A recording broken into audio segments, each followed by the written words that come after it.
안녕하세요. 자유유튜브입니다. 오늘은 혁신의 역사와 투자, 주식 투자 어디에 하면 좋을까? 사회적 변화와 혁신은 언제 일어났나라는 제목으로 이야기를 한번 해볼까 합니다. 자, 오늘 이야기는 지난 영상에서 이야기했던 기술 발전의 역사와 투자에 이은 두 번째 이야기입니다. 그렇기 때문에 오늘 이야기를 보는 사람들은 지난 영상을 함께 보는 게 조금 더 좋을 것 같습니다. 물론 가장 좋은 것은 이 영상보다 앞선 영상을 먼저 보고 이 두 번째 영상을 보는 게, 이 영상을 보고 나서 첫 번째 영상을 보는 것도 나쁘지 않습니다. 자, 어쨌든 오늘 영상은 두 번째 영상이라는 점을 기억하면서 영상을 감상하면 되겠습니다.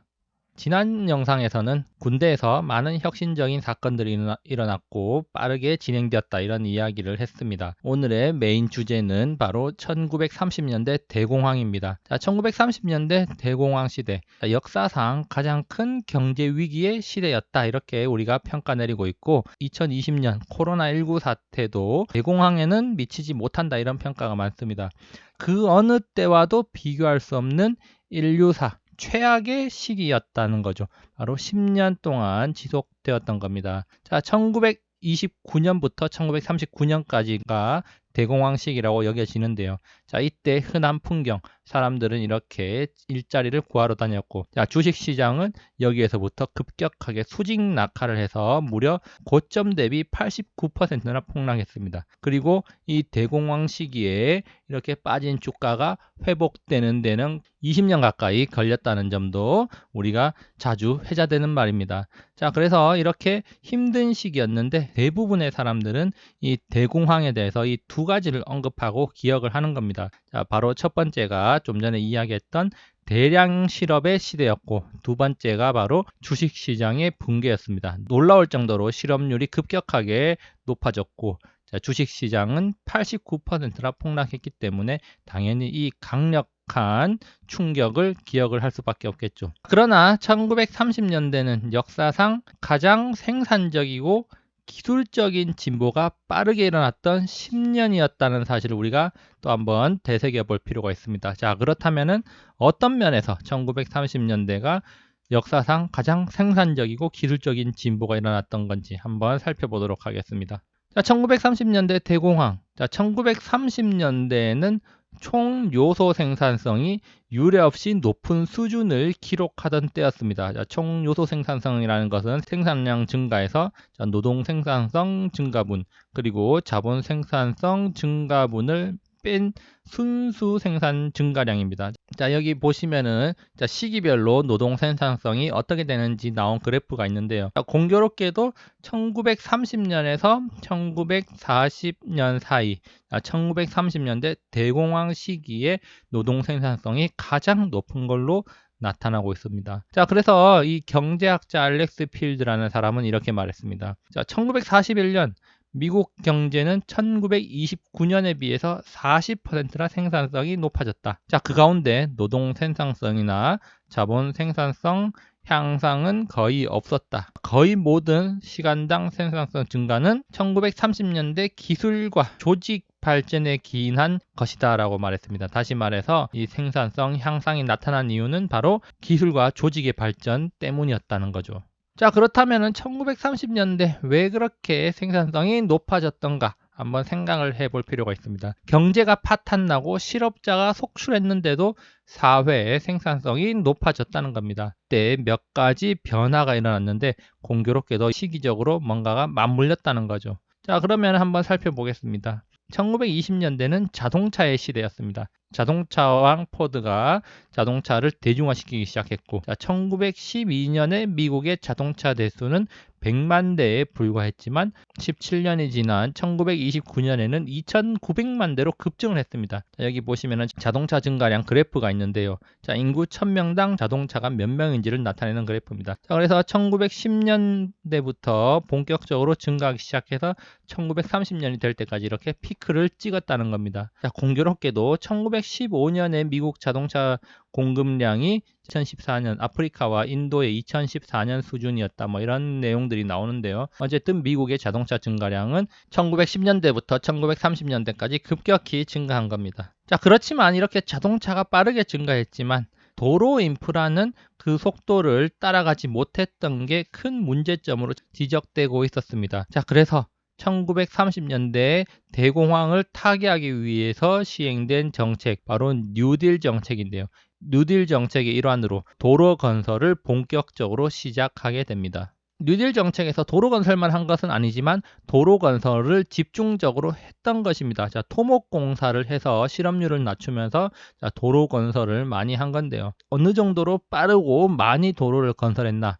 자, 1933년 8월 5일 유타에서 첫 도로가 만들어지기 시작한 지 1년 만에 26,000km의 도로가 건설됐습니다. 자, 26,000km가 어느 정도냐? 서울과 부산을 왕복하면 대략 1000km라고 치면은 서울과 부산을 왕복할 정도의 거리, 즉 경부고속도로 26개를 1년 만에 만들었다는 거죠. 자, 그런데 이렇게 도로를 만들었는데 마구잡이로 도로가 건설된 게 아니라는 겁니다. 철저히 효율성을 따지면서 도로가 만들어졌다는데 우리가 주목할 필요가 있습니다. 자, 역사학자 로버트 그로더는 이렇게 말했습니다. 1930년대 공학적 경이로움이 깃던 다차선의 건축물과 함께 오늘날의 고속도로 시스템의 기반이 된 도로가 탄생했다.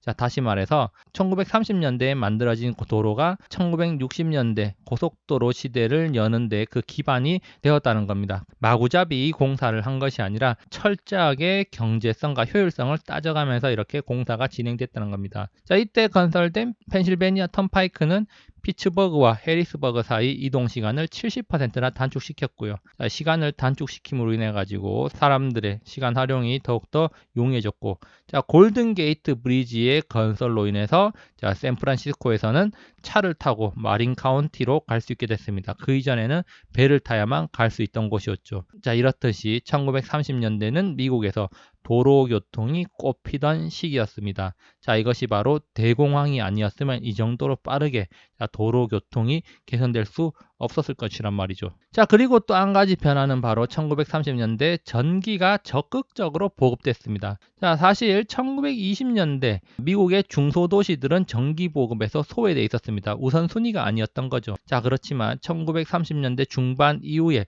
전기를 공급받을 수 있었습니다. 자, 지방전기국 아래에 있는 뉴딜 정책에 힘입어서 지방 농장지대까지 전기를 공급하기 시작했습니다. 자, 뉴딜 정책은 경제적으로 낙후된 곳까지 인프라를 건설했고 전기가 지방 중소도시까지 널리 퍼져나갈 수 있게 만든 힘이었던 거죠. 1935년 지방 중소도시에서 전기가 공급된 주택은 10%에 불과했지만 1935년까지 미국의 지방 중소도시에서 전기가 공급된 주택은 10%에 불과했지만 그렇지만 1945년까지 뉴딜 정책이 힘입어서 전기 공급이 본격화되면서 1945년까지 10년 동안 전기를 공급받는 주택이 50%까지 증가를 했다고 합니다. 자, 사실상 지방 중소도시 웬만한 데서는 전기를 다 공급받았고 전기를 활용할 수 있게 되었다는 거죠. 자, 그래서 루즈벨트 대통령은 이런 전기 보급을 두고 이런 이야기를 했다고 합니다. 자, 전기는 이제 더 이상 사치품이 아닙니다. 이제는 분명 필수품입니다. 전기는 우리 집, 우리의 직장, 그리고 우리의 거리를 밝혀주고 있습니다. 전기는 우리의 교통수단, 그리고 공장을 움직이게 합니다.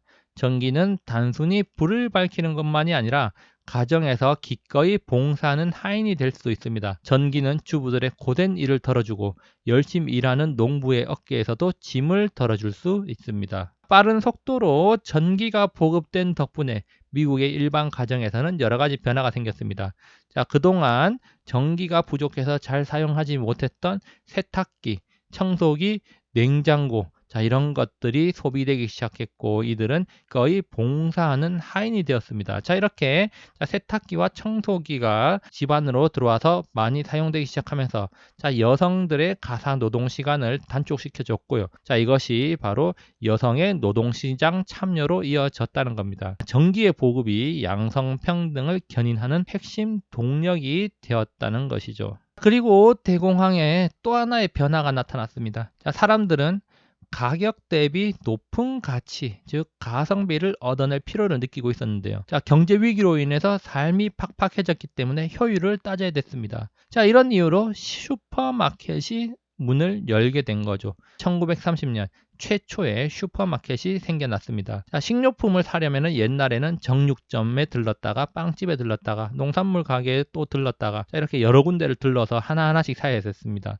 자, 그렇지만 국민의 4분의 1이 실직한 상태인 상황에서 한 지붕 아래 정육점, 빵집, 농산물 가게가 모인 것이죠. 자, 소비자는 각각의 한 지붕 아래에 있는 각 선반에서 물건을 고른 다음 카운터에 가서 한꺼번에 계산을 했습니다. 자, 오늘날의 슈퍼마켓과 같은 시스템이 1930년 대공황 시기에 생겨난 것이죠. 자, 그래서 여기 오른쪽 보시면 1930년대의 슈퍼마켓 모습인데요. 뭐 오늘날하고 별반 다를 게 없습니다. 중간에 이렇게 과일이 놓여 있고, 자, 벽 쪽의 선반에서는 여러 가지 물건이 모여 있고, 여기 직원이 2명 있는 거 확인할 수 있습니다. 자, 슈퍼마켓은 1930년 대공황 시기에 처음 생겨난 겁니다. 그리고 또 하나의 변화가 나타났습니다. 자, 1930년대는 빨래방이 생겨났습니다. 세탁기를 빌려드립니다라는 빨래방 홍보 문구가 거리 곳곳에 나붙었고 사람들은 빨래방으로 달려갔고 세탁기 소비량이 급감했습니다. 자, 안 그래도 공장이 지금 힘든 상황인데 세탁기를 만드는 공장은 매출이 더욱 감소했고 관련 부품 산업들도 다 죽을 지경이었습니다. 물론 이것뿐만이 아니었겠죠. 대공황, 경제 위기의 여파로 모든 공장들이 문을 닫기 직전이었고, 자, 공장들은 살아남기 위해서 치열하게 고민을 해야 했습니다. 과연 어떻게 살아남을 수 있을까? 자, 이것이 바로 공장 경영자, 공장에 다니는 사람들의 고민이었던 것이죠. 1930년대 이런 식으로 이제 빨래방이 생겨났는데 여기서 빨래를 하고 여기서 다림질, 건조까지 다 해주는 이런 시스템이 대공황 시기에 또 생겨났다는 겁니다. 공장들은 고민 끝에 생존의 방법을 찾아냈습니다. 자, 바로 자동차왕 헨리 포드의 성공 모델을 본격적으로 따라하기 시작한 건데요. 공장들은 적극적으로 컨베이어 벨트 시스템을 구축해 나갔던 거죠. 자, 컨베이어 벨트 시스템이 뭐냐? 자, 이렇게 쭉 라인을 늘어놓고 물건들을 이렇게 놓고 분업화하면서 이제 공장을 운영하는 것인데, 자, 이런 식으로 해서 자동차를 대량 생산해서 대량 보급, 대중화를 성공시킨 사람이 바로 헨리 포드였죠.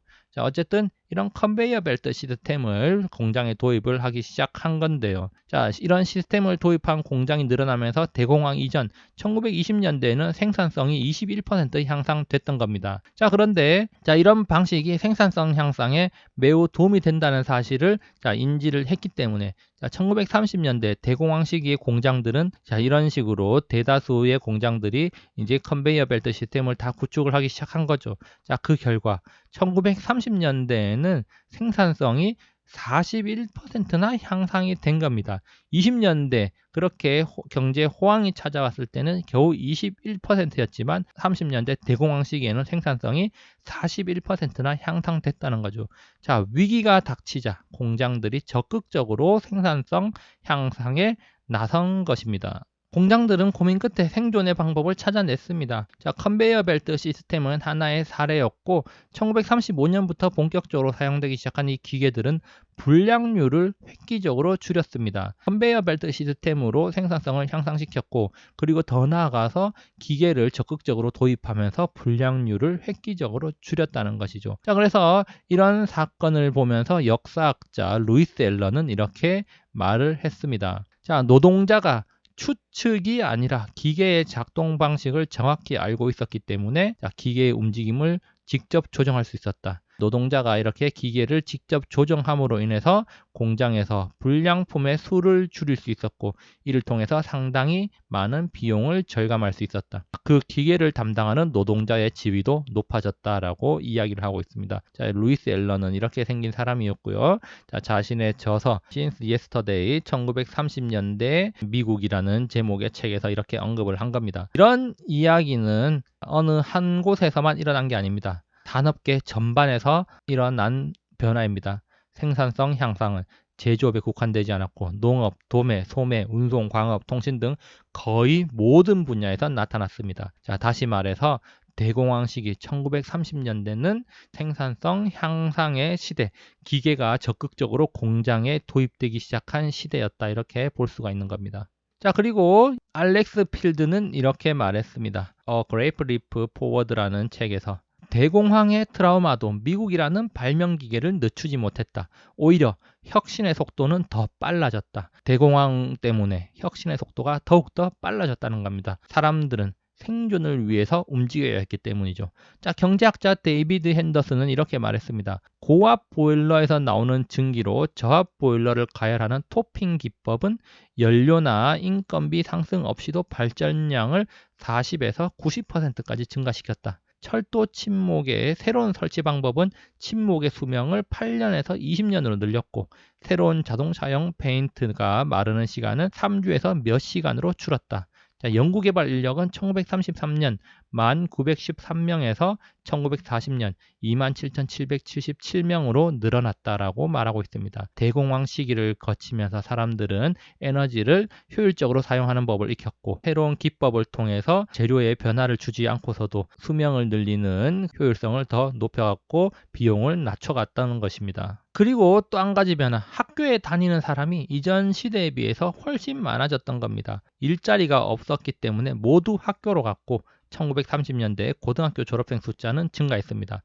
자, 1960년대 베이비붐 세대의 자녀들이 고등학교를 졸업하는 그 시기가 도래하기 전까지는 이 1930년대 고등학교 졸업생 숫자를 경신할 수가 없었습니다. 자, 대학생들은 어땠나? 졸업을 해도 일자리가 없었기 때문에 대학원에 진학을 했습니다. 일자리가 없으니까 공부나 하자 이런 거죠. 그러면서 1930년대에는 우수한 인재들이 점점 쌓여가기 시작했습니다. 자, 대공황은 사람들의 사고방식과 생활방식을 바꾼 것입니다. 자, 경제적 어려움은 극심했고 사람들은 이를 해결하기 위해서 머리를 써야 했습니다. 경영진들은 노동자들에게 말했습니다. 새로운 것을 시도하라. 기존 매뉴얼은 다 갖다 버려라. 경제가 호황이었다면 나올 수 없는 말들이었겠죠. 그러면 이제 대공황 끝난 이유를 생각해 봅시다. 크고 빠른 변화는 생존이 위협받을 때 일어났습니다.